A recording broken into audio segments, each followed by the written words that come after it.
kababayan, sir, this is Jam, the Filipino channel, inyong pong lingkod. So today is February 2, 2026. At tayo ngayon ay papunta dyan yan sa may EDSA, Barangay 135 Bagong Barrio West, Caloocan. At dadalhin po natin yan sa may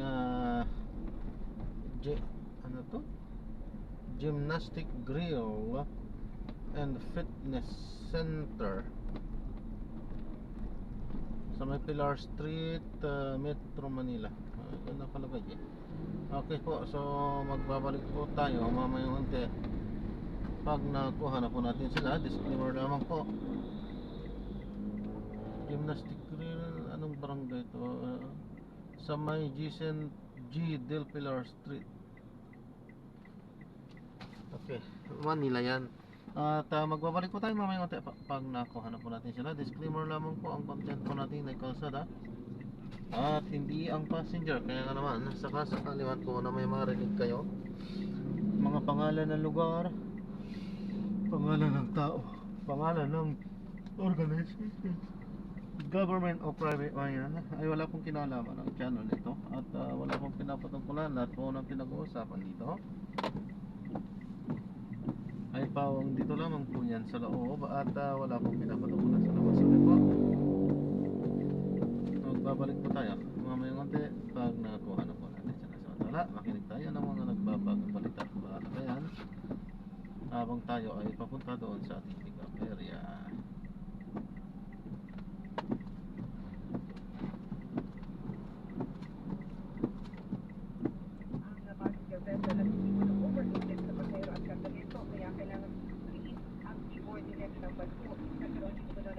Sa barko, kaya kailangan alamin ang safety protocol sa mga barko at ang training ng mga crew. Ipinasa ang resolusyon sa Senate Committee on Public Affairs. Ako si Name para ang Intelligence Superario di Tama. Unti-unti nang nababawasan ang earthquake swarm o sunod-sunod na lindol sa paligid ng Sultan Kudarat dulot ng paggalaw ng Cotabato Trench. Ayon kay Dr. Teresito Bacolcol, Direktor ng Philippine Institute of Volcanology and Seismology of PHIVOLCS, na sa kabuuan ay mayroon na silang naitalang mahigit na 3,000 pagyanig mula January 9 hanggang sa hapon. Ngunit sa mga nakalipas na araw ay unti na nababawasan ng earthquake swarm. Sa kabila nito, sinabi ni Bacolcol na makabubuting maging nagtatalerto pa rin ang publiko sa banta ng lindol, lalo na ang mga nakatira sa coastal areas o mga lugar na malapit sa dagat. Halos isang buwang mabagal na naglalabas po ng lava o effusive eruption ang Bulkang Mayon sa Albay. Ayon sa PHIVOLCS, sa ika-27 sunod na araw, ay naitala po nila yung effusive eruption ng bulkan. Bukod pa rito, tinatawag na incandescent lava o lava flows, rockfall events at uson o yung pyroclastic density currents sa bulkan hanggang kahapon, Pebrero 1. Sa ngayon po ay nananatili sa alert level 3 ang Bulkang Mayon, kaya mahigpit pa rin pinagbabawal ang pagpasok sa 6-kilometer permanent danger zone. Nalubog sa baha ang 20 tapas na barangay sa Bacolod City sa Negros Occidental dahil sa matinding pagbuhos ng ulan. Sa ulat ng GMA Regional TV, pilit nilusong ng mga residente at mga motorista ang ilang bahang kalsada nitong weekend. Pero sa lakas ng tagasan ng tubig, pahirapan ang pag-usad ng mga motorsiklo, kaya tinulungan ng ilang residente ang mga nabalahaw na rider. Dahan-dahan ding sinuong ng isang papasaherong multicab ang mataas na tubig sa kalsada. Ayon sa Bacolod City Disaster Risk Reduction and Management Office, umabot ng hanggang tuhod ang baha sa ilang bahagi ng lungsod. Napatila na sa ilalim ng yellow rainfall warning ang Negros Occidental noong Sabado ng gabi na sinabayan pa ng high tide. Batay sa datos, 146 na individual ang tinikas, pero agad ding nakauwi kahapon ng umaga. Ayon sa Pag-asa, shear line o salubungan ng mainit at malamig na hangin ang sanhi ng mga pagulan sa ilang lugar sa Visayas nitong weekend. Samantala, Coast Guard District Southeastern Mindanao bumuo ng 2 team para sa nagpapatuloy ng search and rescue operation sa mga nawawalan sakay ng lumubog na motorbangka Amehara. Report mula kay Jessa Torrebranca. Nagtawanan ng dalawang team ang Coast Guard District at Southeastern Mindanao Kaugnay ng nagpapatuloy ng search and rescue operation sa mga missing na sakay ng MVC Amihara. Ayon sa Coast Guard District at Southeastern Mindanao, sa mga team ay ang Marine Casualty Rescue Team kung saan ito ang investigasyon ng insidente paggawa ng mga rekomendasyon o pag-hindi na ito maulit.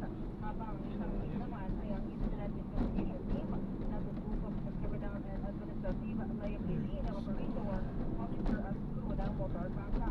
Patuloy pa rin ang search and rescue operation ng PCG sa ngayon mga nawawalang pasahero ng MPCA Amihara na lumubog sa karagatan na malaking Silao Occidental o San Juan ay ako din sa Karembra at GMA Super Radio Davao nagumulat para sa Radio DZWB na patuto. Kayo'y nakikinig sa Super Balita sa Umaga Nationwide.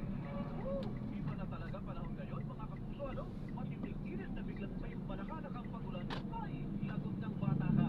Mabuti na lang at may Immunamax food supplement. Ang Immunamax ay gawa sa CF Locan na nagmula pa sa Switzerland. Ito'y available in capsule for adults and syrup for kids. Also in 4-day variant. Mula sa aming studio, kahit nasan ka pa, magandang balita talaga ang Immunamax. Mahalagang paalala, ang Immunamax at Immunamax Forte ay hindi gamot at hindi dapat gamitin panggamot sa anumang uri ng sakit.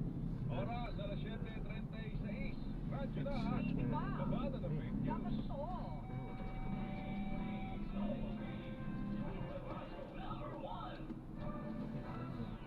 Umaapaw ang aming puso sa kaligayahan.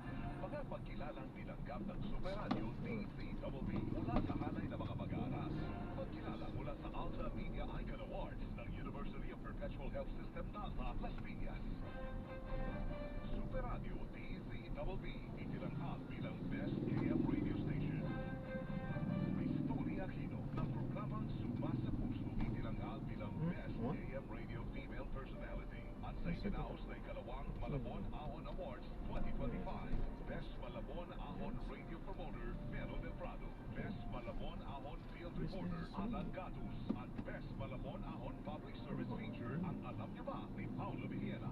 Lubos ang aming pasasalamat sa inyong patuloy na pagtitiwala, mga kapuso. Pagbabalita, walang kinikilingan, walang pinoprotektahan, walang kasinungalingan, serbisyo, totoo lamang. Super Radio, DZWB, hindi pa huling, hindi pa titinga. Super Radio, DZWB, Prime Time. Alas 6 hanggang alas 7 ng umaga. Walang kumpay na pagbabalita at pag-imay sa issue. Meron ng Prado sa Super Radio, DZWB. Alas 7 hanggang alas 8 ng umaga. Ransya na naman sa pagbabalita at tampanan Joel Reyes Sobel at Melo Del Prado sa Super Balita sa Umaga Nationwide. Alas 8 hanggang alas 9 ng umaga. Panatibang pagtalakay sa maiinit na balita.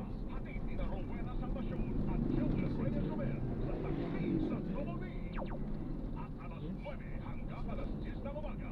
Hindi pa aawat ang tampanan Arnold Clavio at Tony Season sa pagtalakay sa mga isyu ng bayan sa one-on-one, Yes, I am. walang personality. Super Radio, DZWB, Prime Time. Pagbabalita, Yes, I am. walang kinikilingan, walang pinoprotektahan, walang kasinungalingan, serbisyo, totoo lamang. Paano ka message? Super Radio, DZWB, Prime Time.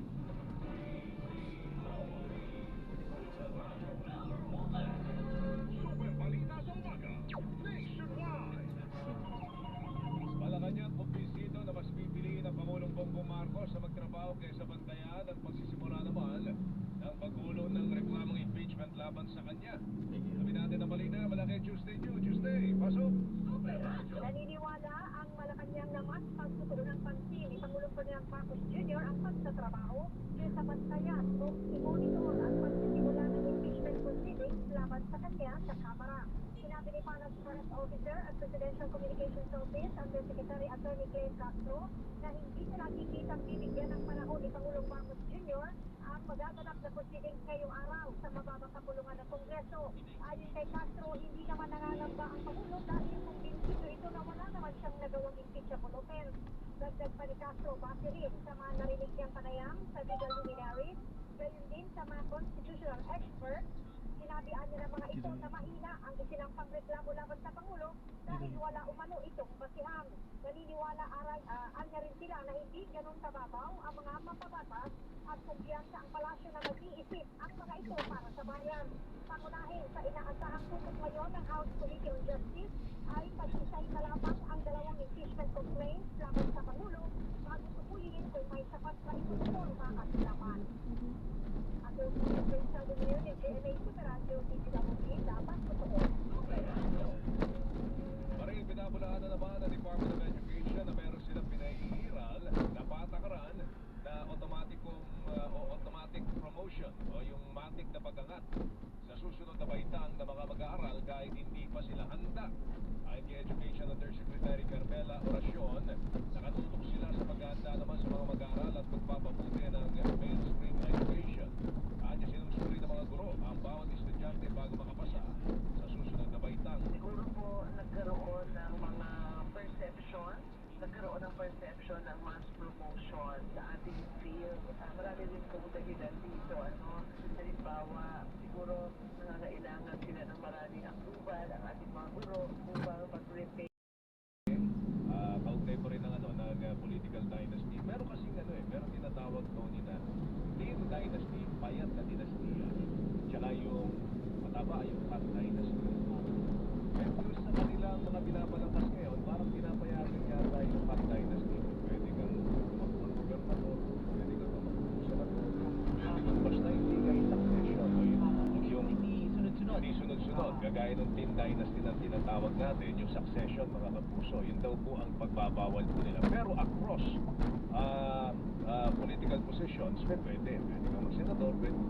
Dynasty pa rin yun, di ba? Parang wala namang nangyari. Parang ganun. Parang tinulungan lang tayo. Kaya huwag na kaming lukuhin. Ang pinakamainam na gawin po ninyo na tayo sasama ng 10 sa Makabayan Block Tony, na dapat isang tao lang.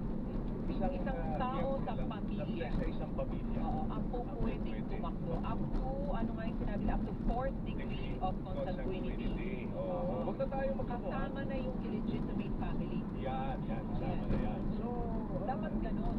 Gawin natin pa simple, kasi diba? ngayon, nakikita na natin yung Fat Dynasty. Diba? Meron mga Nangyayari na yun. nangyayari na ngayon yan. Nandyan, meron po isang senador na ang asawa po niya, congressman. Tapos, Yung anak niya, may anak niya, mayor. mayor, Diba? tsaka party list congressman din. Ayan. Diba? So, it's happening already. Kaya, pinakamainam, isa na lang po.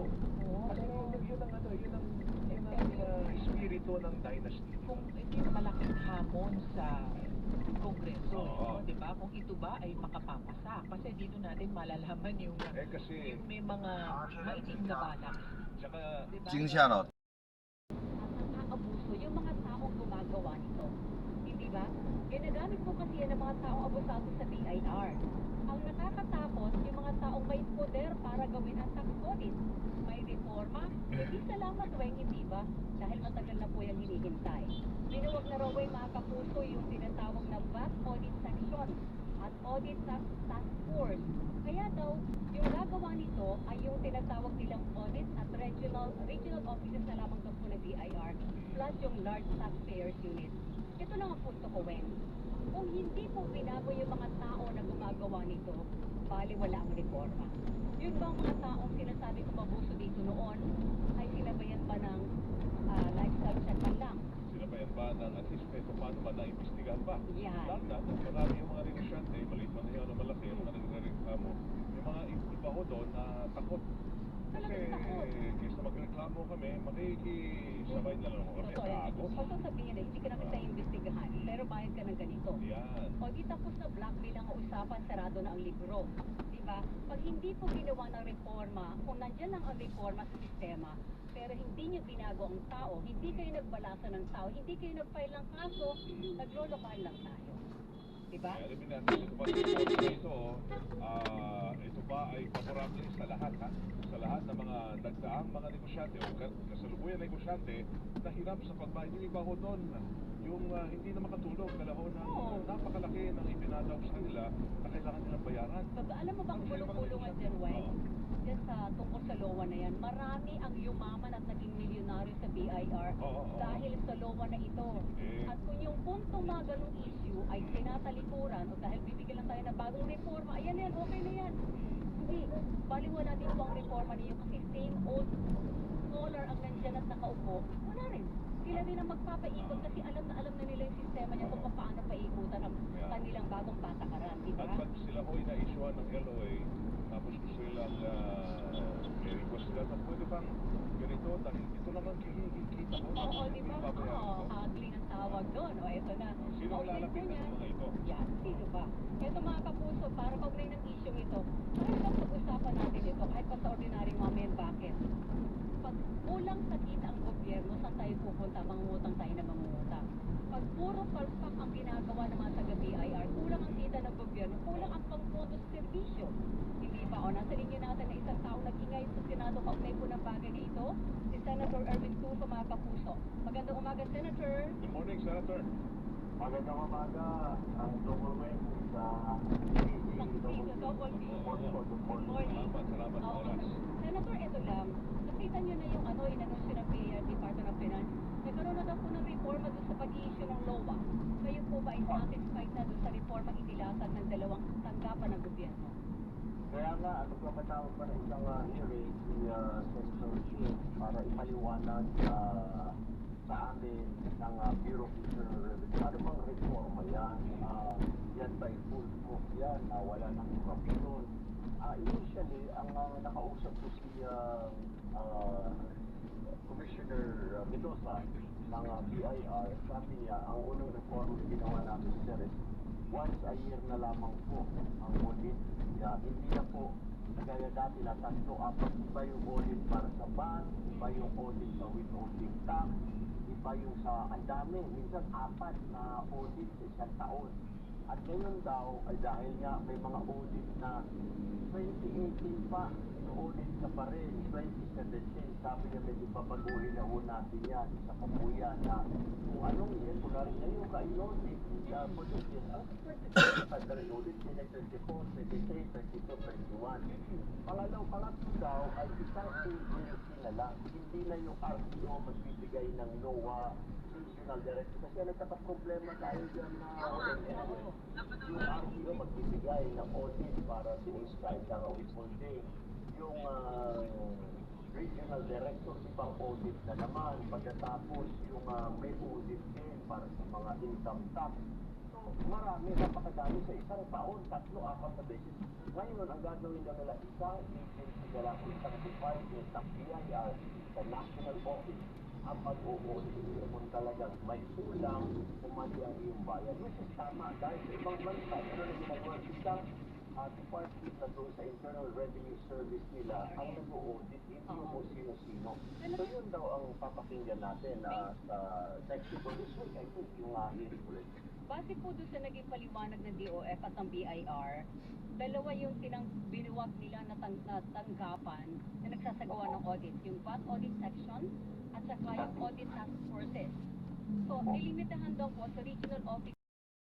Pag yung mga empleyado daw nila yun parang low moral, so pinakabahan sila baka hindi nila mag-meet ang tax collection target ng BIR kapag nagpatuloy itong problema nito. Kaya agad nila ginawa ng solusyon. Unang ginawa nila kaagad, pinatigil nila yung LOA. Issue was LOA for 2 months or 3 months, pinatigil nila. Tumigil naman yan. Parang ang hirap nito, Senator, kasi nawawala yung kumpiyansa, di ba? Pag puro takot ang mga negosyante, dahil doon sa racket ng mga taga-BIR, yung kumpiyansa ba sa sistema ng pagbubuwis natin ay sisira? Tama. Siguro, ang kailangan natin dyan, meron tayong oversight. Ika nga, gamitin natin oversight function na pag hindi pinansin ng BIR yung mga sumbong reklamo, pwede sila doon sa oversight ika nga committee or dito sa Senado magreklamo para kami at sumawag ng pansin muli ng BIR. Pero I believe this time, seryoso naman, dahil sa Secretary Ted ko na mag-usap kami dati, sabi niya, may mga kaibigan din siya, sabi niya, nahihiya nga ako maiwanan dahil kailangan gawan ko ng paraan daw ito dahil negosyante din naman ako dati. So, alam daw niya yan, pakisiyata at iba din yan dati Baka yung mga negosyante takot nga ay magpangalan dalaho ng Pwede baka balikan ibabalikan na eh. kasi pumayag kayo eh. Oo, Magbigay bakit kayo. ka? Ba't may kaso kayo? Lalo na Senator kung halimbawa, nakamuna ng bigay, nasunod-sunod na. Hindi yan ang palaki ng palaki hinihingi. O hindi wala kang kapitan sa negosyo, mapapagsak ka. May isang kaibigan ako kaya mo talaga nagkulang sa akin na para magreklamo.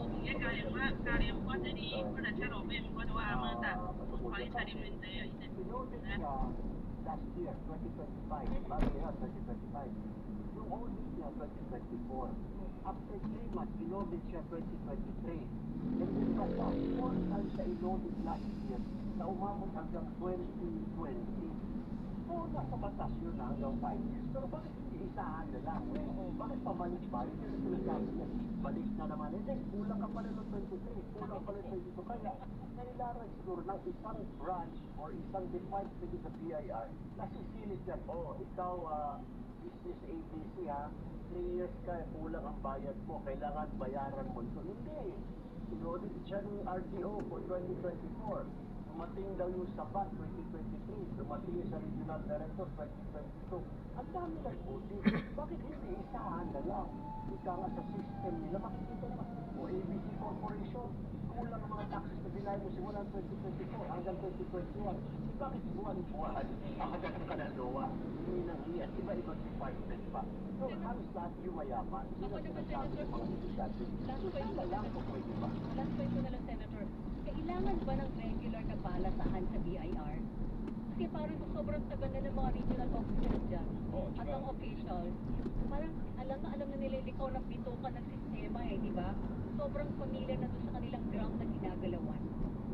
Kailangan na siguro talaga may hotline or may email para sa ulo, renta, sa commissioner at may sa copy furnish ang secretary ng finance. That's the only way na naisip namin sa committee na pwede natin reklamo ng siya. Silent day na isumbong niya, yung RTO niya, yung direct na ito. Ako, mukhang makayan naman commissioner ng BIR na may direct access sa mga negosyante sa kanyang tanggapan yung sa email or hotline na pwede nilang magsumbong para paituwid agad yung problema. Tsaka, Tsaka Senator, wala sa isa pa. Ewan ko kung natigil na to. Yung pag-meeting ng mga taga-BIR sa labas raw. Talaga? Yung mga restaurant. Mga hotel-hotel. Talaga ba?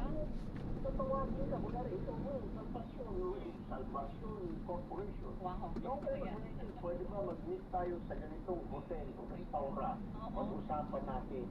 Eh bakit hindi na lang ipatawag ka sa office niya o pumunta siya? Ang masaklap pa, pinapahiya nila, pinapasara nila yung negosyo. Meron nga kanikwento si Jerry po, isang kaibigan niya sa Batangas, nasulinahan lang, nakalagay doon sa pinto, ino-audit ng BIR. This establishment is under audit right now. May gusto. Kaya mga tao, mga Wala. manluloko sa Kasi bakit may in-audit ng BIR? So, doon ay hiya yung negosyan. Parang pinapahiya sila pag may matigas ka. Ang dami actually ang Madami mga pa sumbong nag-aabot dito sa mga dito. messages sa amin sa text connect namin, Senator. Meron pa nga dito, Senator, sabi niya daw, ang kumpanya niya bumagsak dahil sa BIR. Mistakenly issued garnishment sa bank account. Din, wanahan mo. Pandemic, pero hindi ko alam kung paano talaga. Hindi, wala to dito. Pag garnishment, ibig sabihin, pinasaksak may yung lahat ng mga hearing pa area. kami, may hearing pa kami gagawin dyan. Aside from way forward, paano yung mga kita nga patarusahan yung ba, yung mga tao? Tama. Ano ba? Pero alam ko may balasahan din nun. Nagkaroon ng balasahan, mga RDO. Ginawa na ni Commissioner Mendoza. Nagawa na siya ng ilang pinag-aalis nila. Yung iba, nag-resign mga regional director na takot yung mga umarap sa amin dati noon. Wala na yung iba doon, nag-resign yun. Yung mga ibang RDO, talaga mga grabe, sobrang kuran. Pinagpapalitan ni Commissioner Mendoza at ongoing ang kanyang balasahan. Sana balikan nyo, natagpuan pa rin. Kasi may krimen na nagawa eh. Hindi pwedeng nag-resign na ako, libre na ako sa buhay ko, di ba? Bawal naman yung Senator. Napunta sa bayan ng Well, bahala na siguro doon yung BIR, na magkakit. Sila na naman. Pero kasi kami, ang problema namin, kailangan namin may magsalita, may magsisisigo. Eh, Correct. kaso mo, natatakot yung mga negosyante magsisisigo. Hanggang sumbong na lang, tapos huwag kayo isama Senator Erwin yung pangalan ko dyan. Kasi ba, ito lang yung negosyo. Natatakot. Anak ko sa anak ko, baka balikan ako. Yun lang yung problema namin. Kasi pag natigil negosyo, ay wala pa paano yung mga nag-maas. Ito nga, last parting call ko sa inyo, Senator. Text ito ni 9640. Kawawa ka sa mga BIR examiner kapag maliit ka na negosyante. Lalo na kapag nag-file ka ng hindi kumita for certain month, makakarinig ka sa kanila na bakit hindi ka nila magsara kung hindi ka kumikita. O yun ako po. Diba? Oo. Kaya nga, yung nakausap ko si Commissioner Mendoza, gumagawa sila trying to streamline binabago nila. Kaya nga, we will suggest to him kung walang nagagawa, pero may announcement daw siya sa nag-team namin. Kagaya yan, nag-pwede silang ready na na mag-sumbong sa kanya, sumbong kay Commissioner, etc. para ma-resolve para kanya masilip kung totoo ba yung reklamo nila. Pero I think yung marami sila ng trabaho sa iyo, Commissioner Mendoza, Sige, Senator. Kayo din. Ito, makigamit ng oversight function para marentahan ng todo ito kasi para nakakaumay na paulit-ulit ang problema sa BIR. DPW, sila tayo ng kanina, Senator. Wala yung tama po yan na ibabutin na lang po. Meron tayo mga media, di po ba? Tayo talaga yung isang one entity sa one entity na nakapag-present. Legislative, judiciary, buti may media para tutukan. Okay, Senator, thank you sa oras. Salamat po. Salamat po. Senator Erwin Tulfo, mga kapuso. Yan, no? Salamat sa mga dami lang pamdala dito. Oo, sa mga messages, ibig Mga sabihin, manahing. ang daming may problema sa loob nito. Yung sistema ng tax audit, di ba, Wai? Sabi ko nga sa inyo, pag may tao may hawak ng poder, ang pumabuso, hostage na ang taong bayan eh. Kaya mahalaga Yung maliliit na negosyante na konti lang ang pumunang gigipitin nyo pa, hindi kayo nag-encourage sa entrepreneurship sa bansa natin. may mga local taxes din tayo. Iba pa yun. Iba yun. Iba pa Pag yun. inagsis kayo, wala na nga kayo kita. Binabayaran. Totoo yan. Ayun ako mga kapuso. Oras mo muna na, Monday pa lang ha. Marami pa tayong pag-uusapan sa mga Pero darating ngayon araw. po ay buwan ng pag-ibig. Kaya February magmahalan. 2. February 2. Sana hindi magmahalan ang mga bilihin. Ang magmahalan tayo lahat. Tayong lahat, Oo, syempre. magmahalan. Maging Or, mapait naman ho kayo sa mga negosyante, maliit man yan o kanino malaki. panawagan yan? Sa lahat ng mga taga-BIR. Taga-BIR, Alam ko, meron oo. pa rin ho sa inyo may puso talaga. Oo. Di ba? Oo, pero Sabi yung nga iba ho nila, talaga inabuso. pero hindi ko iisipin na isolated case ito. Hindi, hindi. Utang na loob, sawang-sawa na ako sa isolated case din yung mga taga-gobyerno. Ha? Parang pandemic to eh. Literal. Ano yan, endemic. Endemic. Likas na. Nandiyan na. Oo. Oras natin, 26 minutes makalipas sa alas 8 na umaga. Radyo na. TV pa. Labanan ng fake news. Dapat totoo.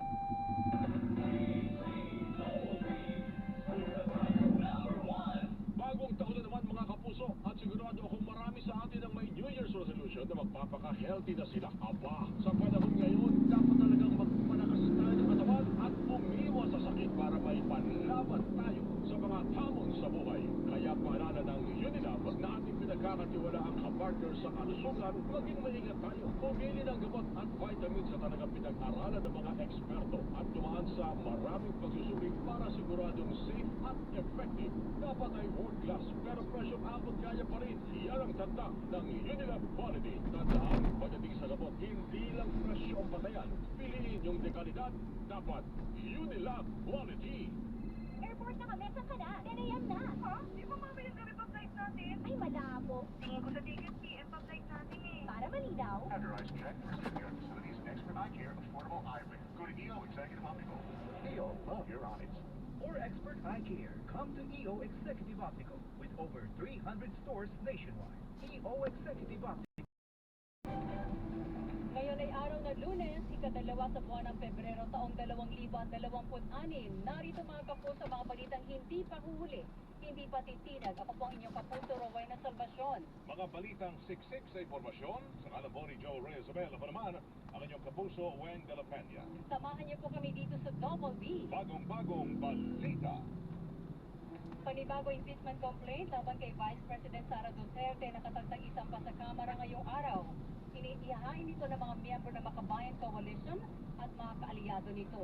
Ayon kay ACT Teachers Party List Representative Antonio Tino, hindi na naging desisyon dahil sa naging desisyon ng Korte Suprema na bago ang reckoning date ng 1-year bar o panahong sinimula ng impeachment complaint noong 2025, kaya lalabas na uubra ng maghain ng bagong reklamo laban sa Vice Presidente. Bagong balita. Pangulong Bongbong Marcos mas pagtutuunan ng pansin ang pagkatrabaho kaysa bantayan ang pagsisimula ng impeachment proceedings laban sa kanya ngayong araw.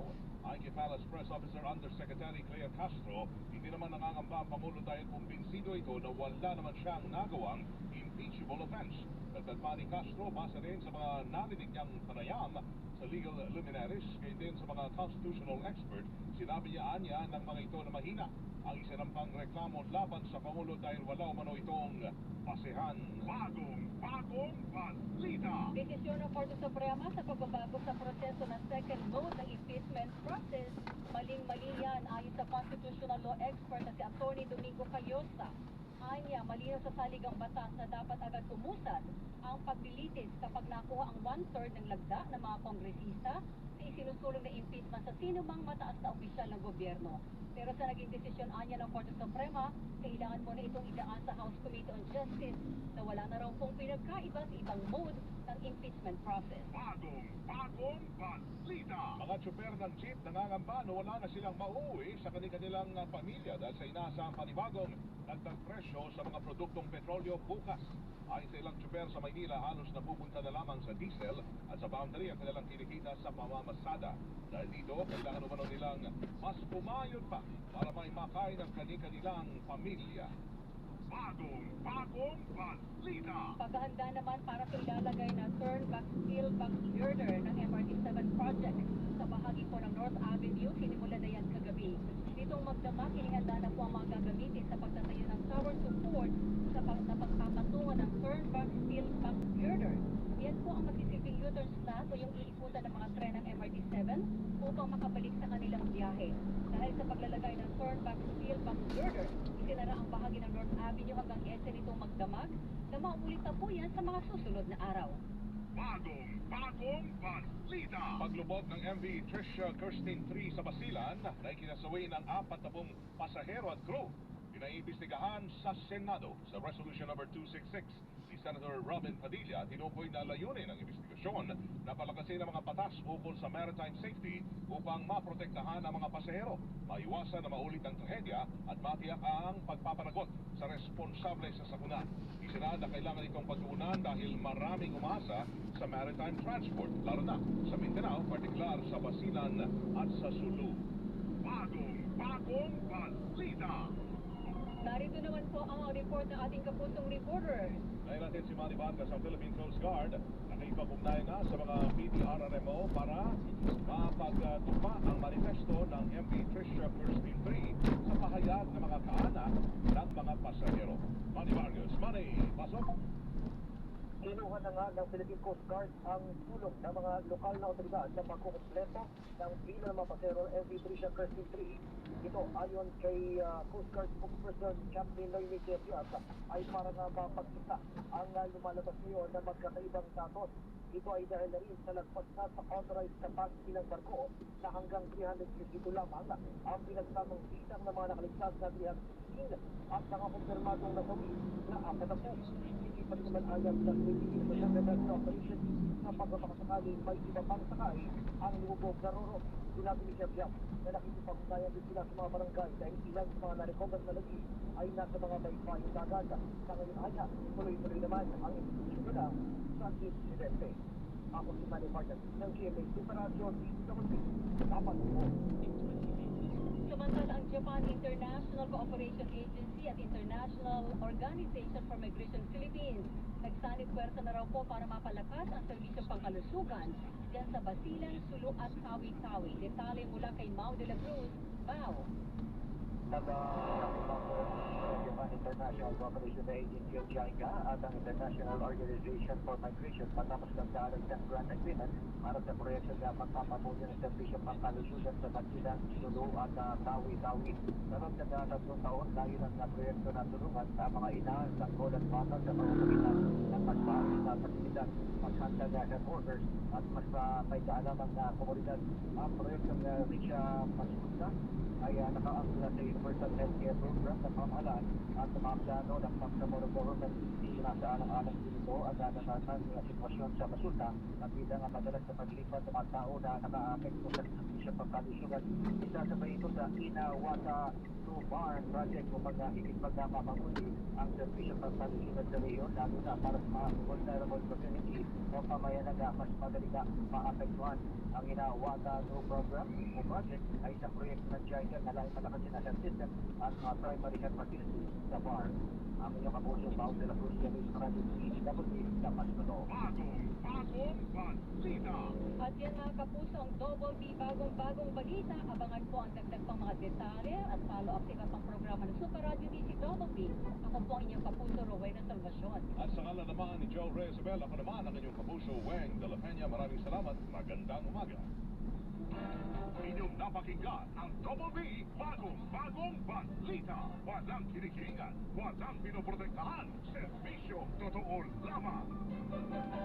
Yan o, mga kapuso, tayo po ay magpapatuloy sa sakit sa Double B at mamaya meron tayong makakapanayam ang chairman ng Energy Regulatory Commission, ERC, dahil sila po ay nagkakaroon na nagkakasa ng investigasyon doon sa solar ng Bayan Philippines. Ito ay yung kumpanya na itinatag ni Batangas Representative Leandro Leviste.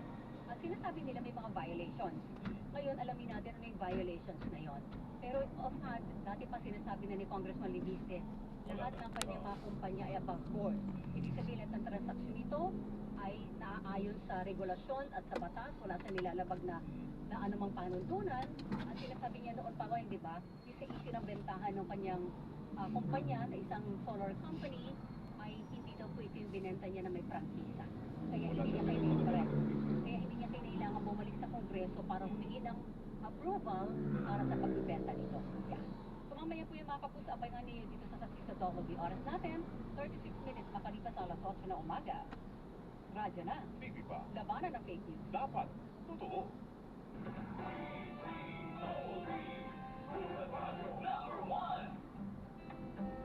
Panatilihing masaya ang paglilibang. Magtakda ng oras at limitahan ang gastos sa paglalaro. Huwag magsugal kung nalulungkot. Huwag hayaang makasira ng buhay at pamilya. Para sa impormasyon ukol sa responsible gaming, bisitahin ang www.bancor.ph. Isang mensahe mula sa Bancor. Gambling is for 21 years old and above only. Gambling can be addictive. Know when to stop. Upang labanan ang pagdami ng mga illegal na online gaming site, inilunsad ng Bancor ang Bancor Guarantee website na naglalaman ng listahan ng mga lehitimong gaming provider. Ayon kay Bancor Chairman CEO Alejandro Tecco, layunin ng bagong platform na magbigay ng malinaw at mapagkakatiwalaang gabay para sa mga manlalaro at publiko. Lalo na ngayong dumarami ang mga peking online gaming platform. Magtungo sa Bernardo at ang kanyang anak ay happy. Wow, 6 years old na. Cassie. 6 years old ka. Ito, 32nd birthday. Ito, 32nd birthday. Si Ren Thomas Marquez. Ren! Ren Thomas Marquez, happy birthday sa iyo. Sa lahat ng mga may karawan ngayon, happy birthday. Dami mo na may anniversary. Tayo mag-celebrate ng Valentine's Day. Alam niyo na yan. At sa lahat ng mga walang kuryente ngayon, ano na yung problema? Bakit? May solar naman. Usapan na yun. May solar naman. Eto mga kapuso, kasi ang ERC, naglusad po sila ng investigasyon doon sa tinatawag na solar ng bayan. So, na-drop na natin sila. Maraming salamat po sa panonood. Hanggang sa muli. Ingat. God bless. Doon sa kanilang franchise na Paalam binigay po. ng Kongreso. Oo, ito ay ang naging masiyahan ng pagbibigay sa kanila ng prangkisa ng Kongreso dahil sinabi nila noon na kaya nilang mag-operate bilang isang qualified third party or financial service provider.